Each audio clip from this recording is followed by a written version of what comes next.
அப்போ இறைவனை வழிபடவும் தேவையில்லை, எதுவுமே பண்ண தேவையில்லை. இறைவனுக்கு நன்றி உணர்வோடு இருக்கணும்னு சொல்கிறேன். என்னுடைய ஆன்மீகம்ங்கிறது இந்த மாதிரி ஒரு குழப்பமான ஆன்மீகம் இல்லை. நான் சொல்கிறது ஆன்மீகத்தை யார் நம்மளுக்கு சொல்லி கொடுத்தாங்களோ அவங்களுடைய ஆன்மீகம் தான். அவங்க என்ன சொல்கிறாங்கன்னா, இறைவன் நம்மளுக்கு மேலே ஒரு தன்மையாக இருக்கிறான். அந்த இறைத்தன்மையை அடையிறதுக்கு நம்ம முயற்சி செய்யணும். அன்பு, கருணை இதெல்லாம் நம்ம நிலைஞ்சிருக்கணும்.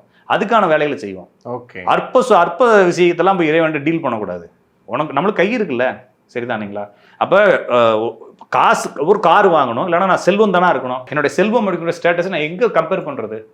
இப்போ நீங்களும் நானும் இருக்கிறோங்க, உங்களுடைய அக்கௌண்ட் ஸ்டேட்மெண்ட் என்னோட அக்கௌண்ட் ஸ்டேட்மெண்ட்டையும் வச்சு கம்பேர் பண்ணி நான் ஏழையா பணக்காரன்னு முடிவு பண்ணுறதா?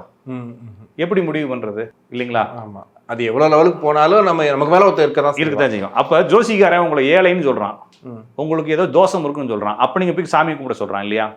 அது வரைக்கும் உங்களுக்கு தோஷம்ன்றது தெரியாது. நீங்கள் உங்கள் வாழ்க்கையை வாழ்ந்துக்கிட்டு இருந்துருவீங்க. இப்போ என்ன சொல்கிறான்னா, பாருங்கள், நீங்கள் உங்களுக்கு எதுவுமே கிடைக்கல, எதிர்த்து வீட்டுக்காரன் பாருங்கள் நிறைய நீங்கள் தோஷம் அடைஞ்சவர்னு சொல்கிறான். அப்போ அவன் தான் உங்களை கம்பேர் பண்ண வைக்கிறான். கம்பேரிங்ஸன் இல்லாத வரைக்கும் நீங்கள் வந்து ஹாப்பியான ஆள் தான். இப்போ கம்பேர் பண்ணக்கூடாது. தோஷம்ன்றது எதுவும் கிடையாது. ஜாதகத்தில் என்ன பிரச்சனைலாம் மாட்டிக்கும், அந்த பிரச்சனையிலேருந்து எப்போ வெளியே வருவோம், இந்த லைஃப்பை எப்போ நம்ம அடுத்த மூவ்மெண்ட்டு கொண்டு போவோம், இதை நம்ம தெரிஞ்சுக்கலாம். ஜஸ்ட் இது வந்து ஒரு ஜிபிஎஸ் மாதிரி.